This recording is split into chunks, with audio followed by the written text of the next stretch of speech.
Hi, this is John Richardson. Today is Tuesday, the 29th of December. This is one more of my ongoing series of podcasts, all things of interest to Americans abroad, green card holders, and people all over the world who are interested in keeping their assets intact.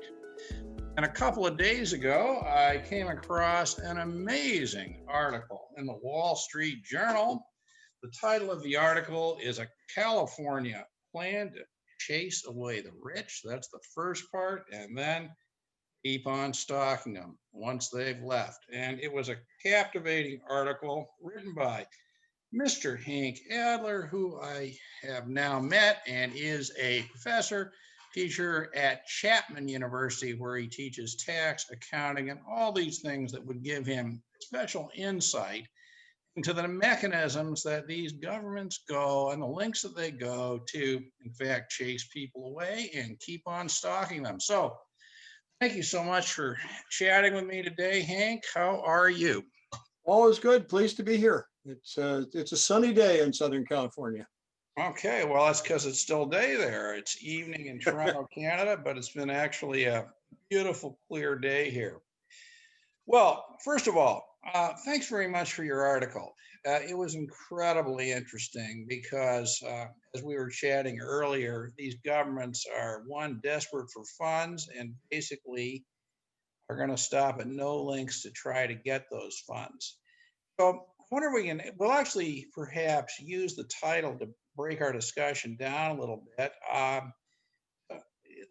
Maybe you could elaborate a little bit on taxation in California and why it is creating incentives to leave the state. Well, we're, the highest tax state trying to become the absolute highest tax state. California, huge social programs, decades of growing the promises to government workers with respect to pensions.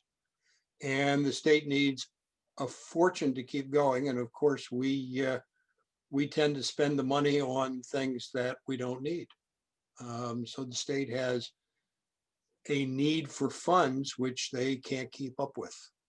So we're seeing proposal after proposal after proposal, which is, my article was about the wealth tax proposal that we'll talk about at length.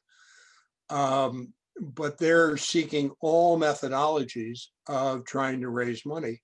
And something you and I didn't chat about, before we turned on the recorder, there are really two things going on. One, an insatiable need for cash.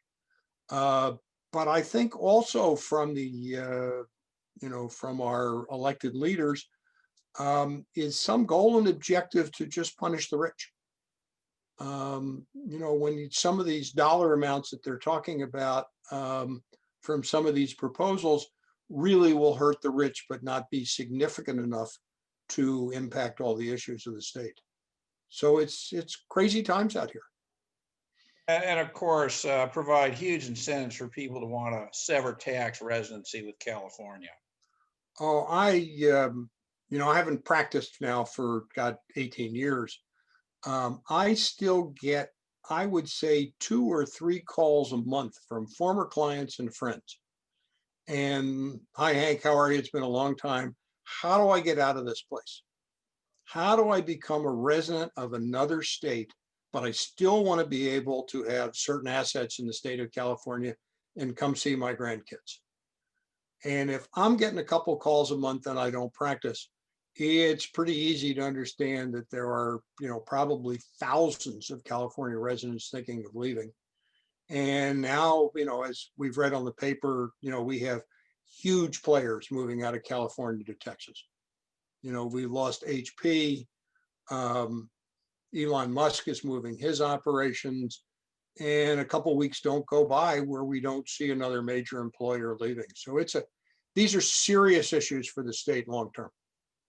Why do they not? Why do these politicians not address this? Immigration as a general principle is based on trying to maintain a tax base or increase it. It's important for so many, for governments everywhere. And yet what they do is they essentially create these policies that are just designed to get people out, to get them to leave. Why do they not see this? Yeah, well, I don't think there's much discussion that takes place with these bills. I think somebody comes up with an idea and it goes to committee, and the committees never really sit early on to discuss what they're doing and what the impacts are. Um, I sat through the discussions on this wealth tax proposal. And as I told you earlier, it needs to be reintroduced, and it's been promised to be reintroduced in the spring. And the hearings went like this. There was a table that had, it looked to me, I watched them, just like we are now on Zoom. Looked like it sat 12 or 16 people. There was the Democratic chair of the committee, and there was the Republican sub-chair, or whatever his title is, and all the rest of the seats were empty. One or two people came and left during the meeting. But this was the first hearing on something as spectacular as a 0.004% wealth tax. And the way it worked was they had two people in favor and two people against. And they were each given 5 minutes to talk about this monumental change in the tax law. And the two gentlemen for the against the bill, actually, I thought did a pretty commendable job. And they had a professor from Berkeley was one of the speakers in favor of the bill. And then an individual who ran a nonprofit, didn't know anything about the bill. She just said she needed the money to run her nonprofit. And then they took phone calls, because we're now a Zoom world. And most of the phone calls went as follows. Hi, this is Bill Smith. I represent Union XYZ, and we're in favor. Click. And that's the way it went for 2 hours, 2.5 hours. So there wasn't a moment of discussion. There were only two people there to have the discussion, but there wasn't a moment of discussion. And I think that's the way California runs.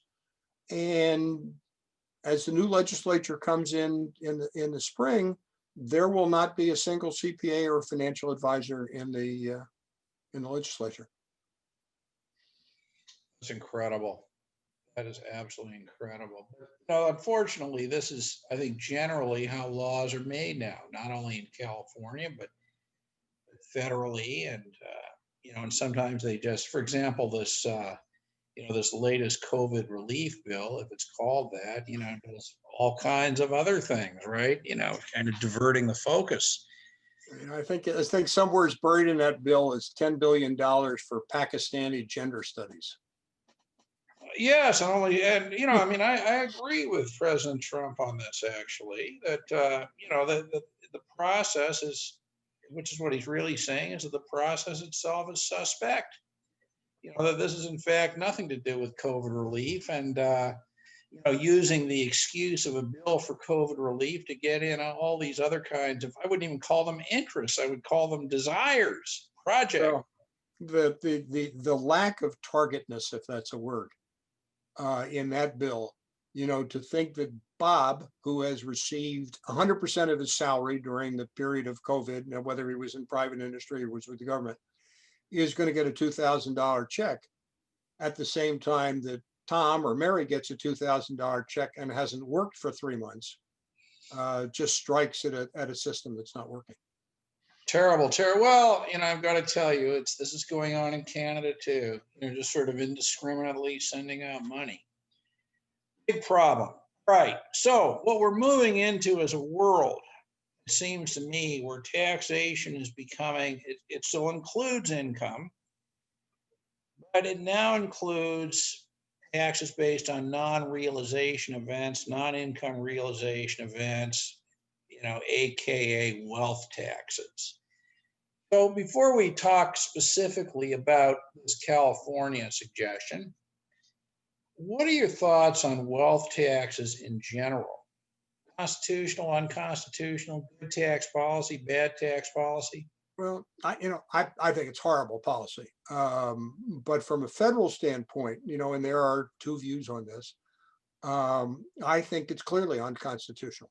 And since we have a Canadian audience here, the United States was unable to tax income until the 16th Amendment in 1913. because our Constitution provides that taxes, other than at that point in time, taxes on exports and the like, had to be paid on a allocable basis based on the percentage of people in the individual states. So we get to the 16th Amendment, we get to 1913. Government had lost a case called Pollock. And so they passed the 16th Amendment to say we could have an income tax. But it does, clearly states that any other taxes are not constitutional. Now, there are some people who believe, and they're well-known, respected academicians, I disagree with them all, who say we're past that and we really can do it. But I would say, my view would be, particularly with the current Supreme Court, wealth tax wouldn't possibly stand up. But United States, these states are generally sovereign institutions with respect to a lot of the parts of their activities. And at least in California, experts that I know and from my reading of the Constitution, a wealth tax in California is probably okay for California citizens. Okay, now let's pause there for a minute, because the focus of your article in the Wall Street Journal, the thing that really caught my attention on this was the fact that this wealth tax that they're proposing is actually intentionally designed to go after people who cease being residents of the state of California on assets that have nothing to do with the state of California, that were acquired possibly after they moved from the state of California. I mean, this reminds me very much, we're not going to talk about this in this podcast, but this reminds me very much of how the United States taxes Americans abroad. Let's talk about the scope of this thing. And if I can add, I think I'm right in saying that it goes beyond what is currently statutory tax residency in California by trying to impose this tax on anybody who spent 60 days in a calendar year in California. Have I got that right? Yeah, let's see if we can piece it together part by part. And when I said that, people I talked to believe that the wealth tax in California would be constitutional, I was not saying that all parts of this proposal would be constitutional. So they have these individual parts in this bill. Let's start with the 60-day rule that says if I spend 60 days in California, I'm going to be deemed a part-year resident. When I'm deemed a part-year resident, I'm going to be subject to the wealth tax on some percentage basis. So, we have, 90 miles or 130 miles, something like that, from where I sit. We have Palm Desert that has thousands, probably tens of thousands of Canadians who come down for the winter. And should they stay in their homes for 60 days, they would become subject to the wealth tax. Now, remember, the wealth tax doesn't kick in until you're worth $30 million. But there are lots of those people that are worth $30 million. I think there are anyway. So we have the 60-day rule, and then we have, and that might be interesting from a constitutional basis. It might have a significant chance of being successful with that because you were physically in the state. The second one that just you mentioned, and people just their eyes glaze over, is it provides that once I become a part-year resident or a full-time resident, that I would have a 10-year tail on paying the wealth tax. So for example, I'm a Saudi prince and I go to Chapman University. Obviously I'm in town more than 60 days. I'm a full-time resident of California for a year. This law would provide for the ensuing 10 years after you leave that you would be subject to a wealth tax. That would be 100% the first year and 90% the second year, et cetera. I just can't imagine that would be constitutional, that I can This tax. is the wealth tax based on, we have the Saudi prince okay, it will be based on assets in Saudi Arabia. Yep. Yeah. I mean, it's This is impossible. amazing. Yeah, I mean, you literally could do stand-up comedy because I have on this. Um, you know, dear Saudi prince who's been gone for 10 years, what's your share of the Saudi wealth? $1. Um, it would be in some aspects impossible to deal with, and getting the information would be impossible, and people would just not pay it. I mean, the number of people who would conform to that law would, in my judgment, be tiny. Now, California has a tremendous reach in the United States. They have offices all over the country. But try and get people to show up at their meetings, or, certainly overseas, they wouldn't have a prayer of collecting it.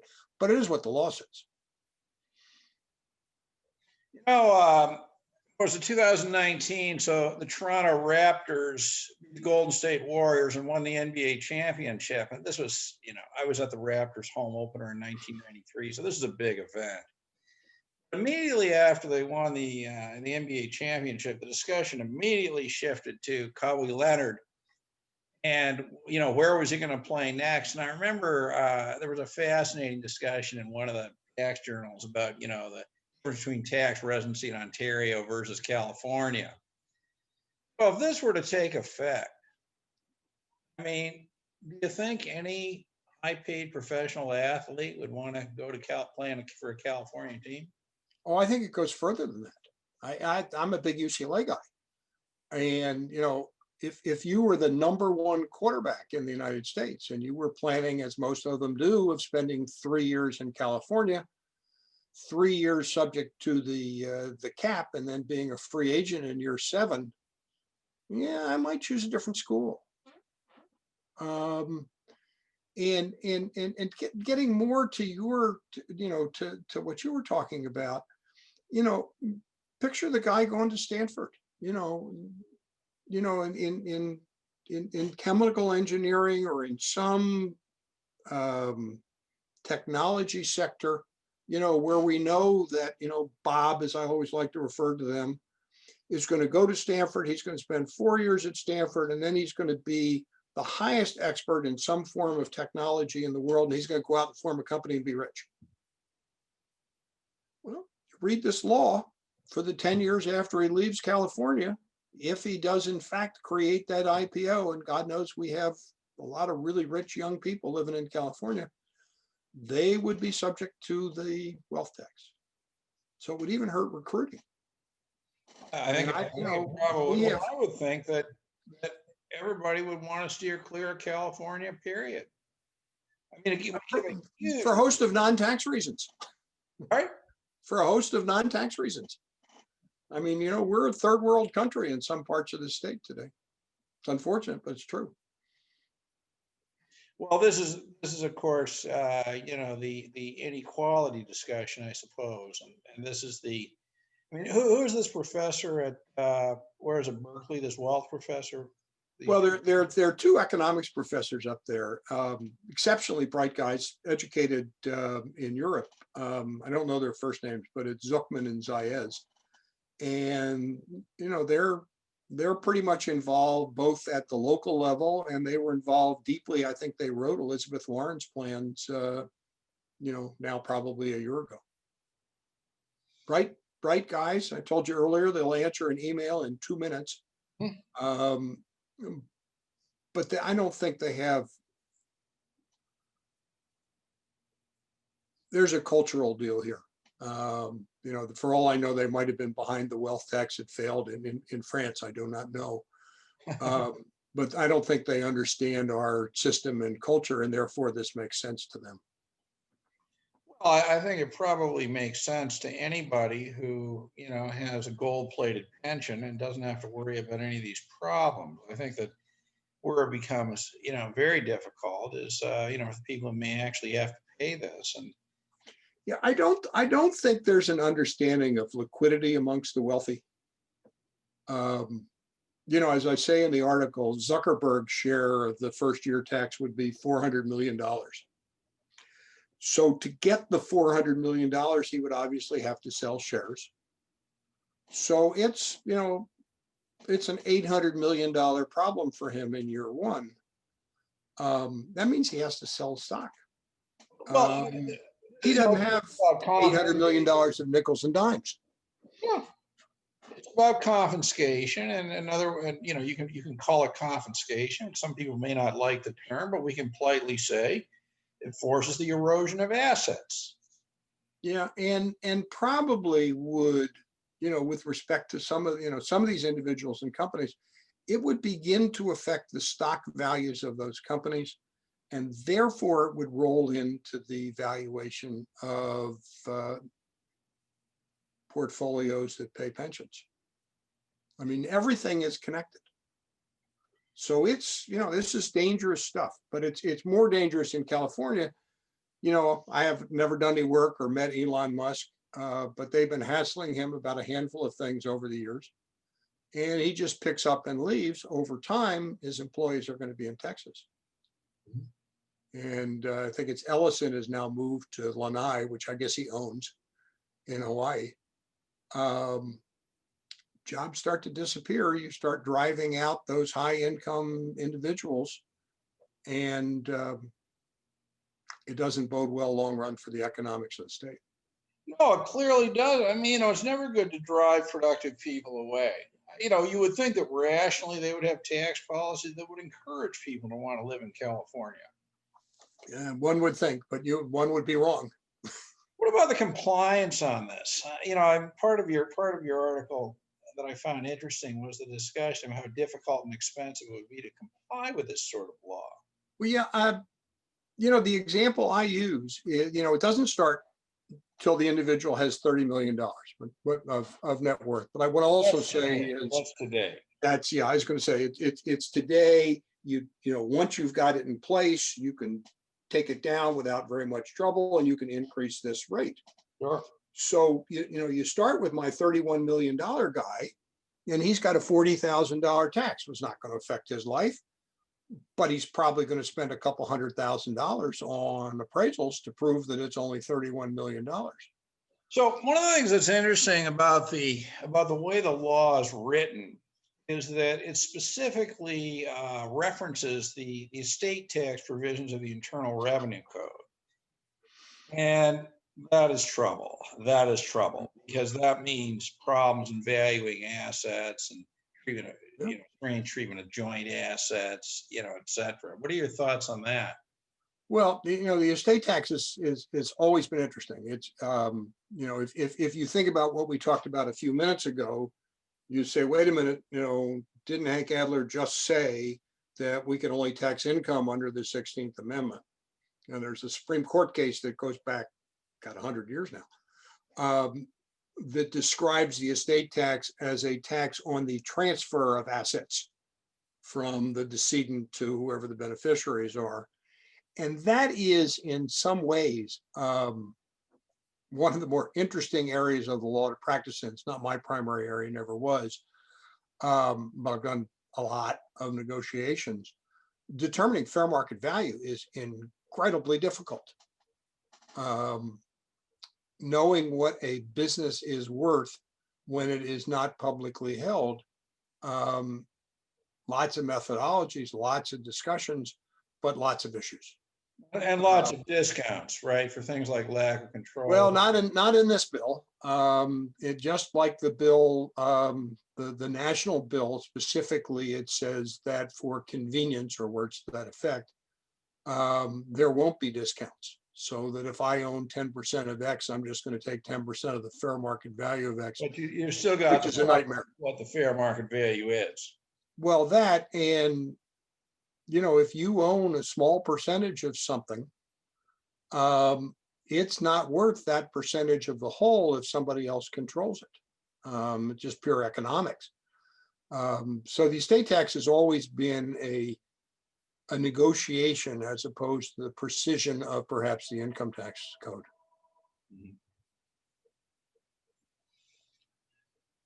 So what do you think perceive as the general consciousness of people in California about this? I mean, is this saleable to the man on the street or? To the man on the street, I wouldn't want to see it as a proposition on the ballot. Because people want, there is, as I said earlier, there's this goal and objective to provide enough revenues, but there's this simultaneous goal and objective to punish the rich a little bit, maybe a lot. The response to the article, as you know, I've written a lot, has been phenomenal in terms of numbers, in terms of who became interested in this. That was a great article. No, thank you. So I think there is certainly, the word is out that this is a problem. Where that will go, I don't know. I'm pessimistic in the sense that, in California with, X number of signatures, you can put anything on the ballot. And 0.004 sounds like a very small amount of money. But nobody has the liquidity to do it. And if I can leave the state to avoid it, it's going to happen. It is, going back to your question earlier and my response, it is just not unusual for a big California player to be looking down the road a couple of years and saying, I'm going to sell that company. I think I'm going to leave for a while. And leaving in California means you really have to leave if you're not going to fight with the state. So you have to sell your house and give up your lunch club and make sure your veterinarian's in another state. And we all have lists like that. Some people who are leaving are playing precisely by the rules, so they won't get caught up by California claiming they're still residents. That's going on already. That's been going on for years. I moved, now it's 20 years ago, I moved a guy who was doing a huge sale of a company, probably 20 years ago. And we played to the max on being conservative. So if he came to town, he stayed in a hotel. And we did fine on the audit. Some people are not being as pure when they're leaving. But the answer is, yeah, if you're looking ahead and you're looking, California doesn't have a capital gains tax. So if you're looking at a 13.3% state rate and a 20% California rate, and say, geez, I can get rid of a third of my taxes if I leave California. I'll miss it. Mm-hmm. Well, this is becoming, a bigger and bigger problem. From outside the United States, I see this, as a variant of the exit taxes that various countries are imposing. For example, if somebody moves from Canada, there's a deemed disposition of their assets, et cetera. If somebody were to move from Australia, same thing. And of course, if you move from the United States, or if you sever, well, not move, but if a green card holder moves and abandons the green card they have that of a citizen, they would have to abandon citizenship. We've got this trend in the world towards these exit taxes. And what are your thoughts on, first of all, do you see this having to pay a 10% wealth tax as an exit tax? Yeah, I think that's as good a definition as any. I don't believe, and I can't give you a verse on this. I don't think in the organization of the United States that that's an enforceable tax, leaving a state. Mm-hmm. Boy, it's been a while since I was reading those codes. There are laws against the states individually having deals with themselves over taxes and the like. I just don't think California has the ability to go after somebody who moves to Nevada for a wealth tax. Mm-hmm. But that would be litigated. That was what I expected to listen to when I listened to the committee hearings. I expected an intellectual discussion where they'd say, well, here are the issues and here are the lawyers who think it's okay. You ought to send your students to the next meeting. Yeah, it's in Sacramento. It's a long way away. Zoom? I'm hoping the next time that they have that meeting that they might have read my article and call me. That would be very, very good. No question about it. Tell me, if a high net worth person severs tax residency with California, is an audit guaranteed? They're going to try to find them. I'm not sure that I know the percentage, but I know they're very aggressive. Now, do they go after 80% or 90%? Oh, I know they're aggressive too, because I have helped people sever tax residency with California. Yeah. Interestingly, I do get these calls from time to time, which is interesting. Yeah, I know they're very aggressive. I don't know how big their staff is. Anyway, it's been years and years since I was, it's been 18 years since I practiced.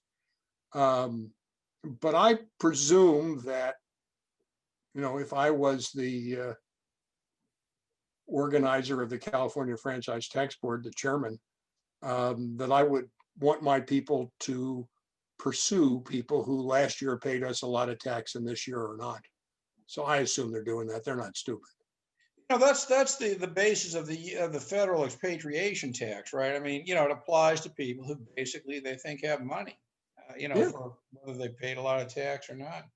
Well, this has been absolutely fantastic, and I thank you so much for joining me today. For listeners, here's the article. Here's how to find it, and I absolutely commend it to you along with the comments. It's called "A California Plan to Chase Away the Rich," which they're clearly doing, and then keep right on stalking them, which that's what this proposed tax is about. And I'm pleased to note also that actually I'm going to read the intro paragraph to this article because of the way it ends. It says California's legislature is considering a wealth tax on residents, part-year residents, and any person who spends more than 60 days inside the state's borders in a single year. Even those who move out of state would continue to be subject to the tax for a decade, a provision that calls to mind the Eagles' famous Hotel California lyric, "You can check out anytime you like, but you can never leave." And it actually even gets better from the first paragraph. So the author is Hank Adler. He's a teacher professor at Chapman University, and you will find this, let's see, December 18th, 2020 in the Wall Street Journal. It's a great article. Thank you so much for joining me today, Hank, and perhaps we can pick this up with another topic soon. Good, I'd love to. I appreciate the time, and it's been fun.